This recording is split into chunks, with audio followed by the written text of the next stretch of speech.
What you show to the world.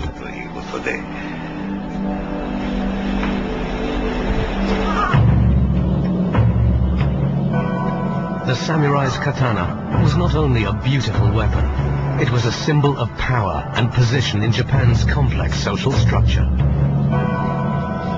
A samurai actually wore two swords at all times as a visible sign of his untouchable authority, the katana and the shorter wakizashi. Respect was demanded because they were the aristocrats. They were the rulers. They were the ones that the farmers grew rice for, the merchants traded goods for, the actors entertained and the priests prayed for. But they were also feared because, theoretically at least, they were the only members of the Japanese population who were allowed to bear arms.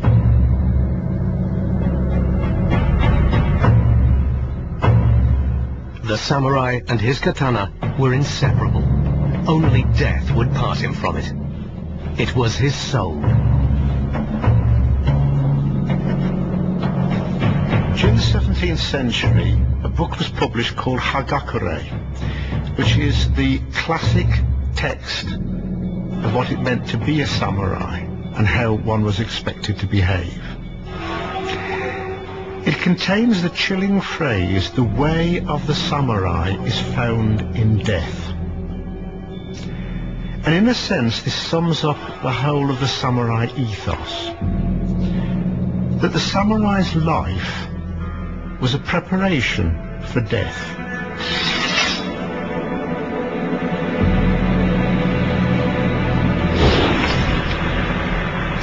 Samurai warriors took this code of conduct very seriously. They avoided failure, surrender, and dishonor above all else. Death was far preferable.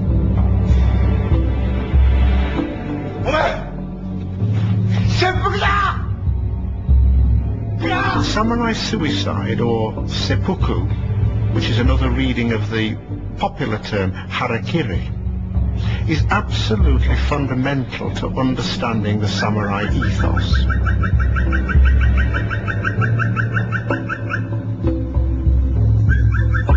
The ultimate crime for a samurai was disobedience.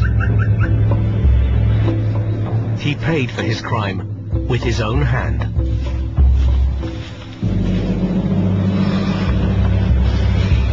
The code that had given him purpose would now end his life.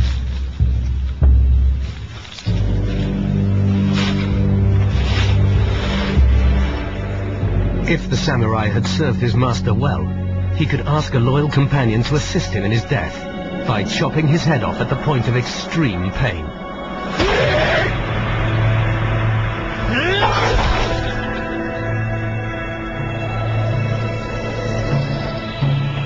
The Royal Armouries collection in Leeds in the UK is home to almost every example of sword ever made. And it now plays host to an experiment that will pitch two iconic swords against each other.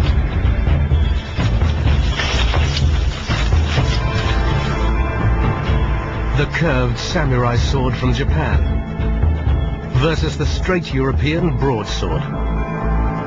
The broadsword was an ideal cutting weapon, the katana ideal for slashing. So which one is best? With the abandonment of the feudal system, testing swords on corpses was obviously out of the question. And as a result, substitutes for human bodies were found, and what we're doing today is testing it on bundles of straw. Straw is a good approximation for the density of human bone. Our samurai contender goes first and easily slices through.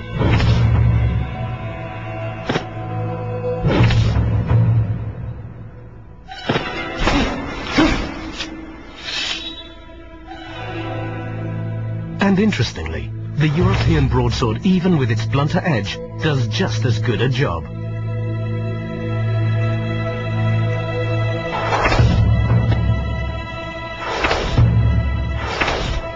But European-style swords never caught on in a big way in Japan. European swords that appeared in Japan had no effect because the Japanese certainly recognized that they weren't forged in the same way as Japanese blades, and, quite frankly, regarded them as inferior. Similar cutting performance, but very different fighting techniques. The broadsword relies on brute strength, and the samurai on speed and fighting finesse. But by the 16th century, a new weapon appeared that challenged both sword and warrior, and would change the face of warfare forever. In Japan, guns fired by non-elite soldiers forced the samurai off the battlefield.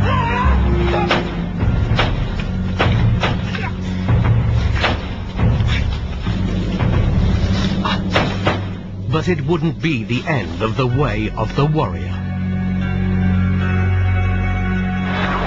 Long after the demise of the samurai class, the spirit of Bushido, the way of the warrior, survives in modern Japan.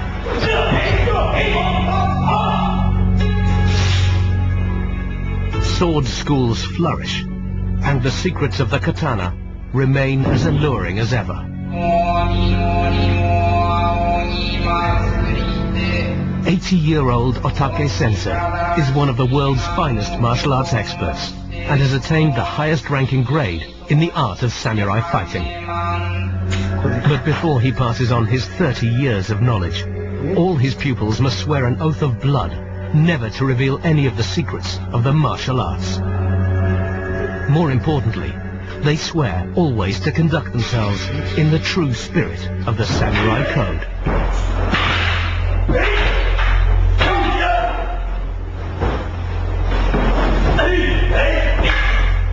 Otake Sensei teaches at the Katori Shinto Ryu, which was founded over 600 years ago.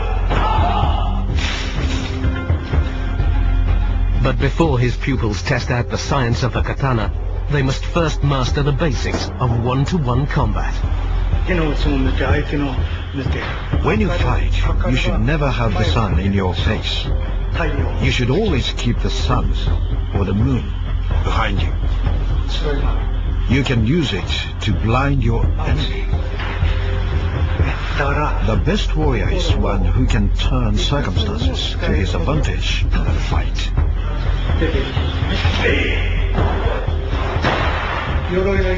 Just here, the armor is weak, so it's a good target.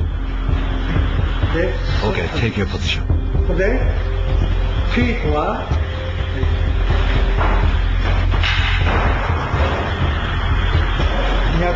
You should attack here and here, at the arteries and at the heart. If you cut from the other side, you won't reach them. So attack here, or attack the neck. Of course, you can just step aside.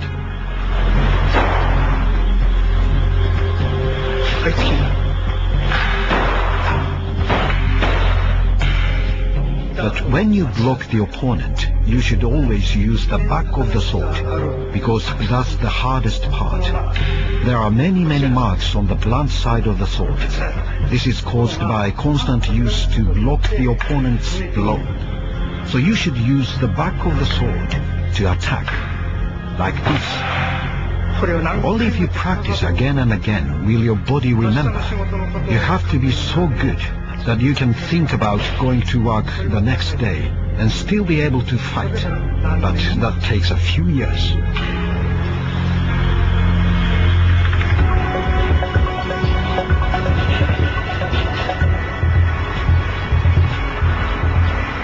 By day, Midori Tanaka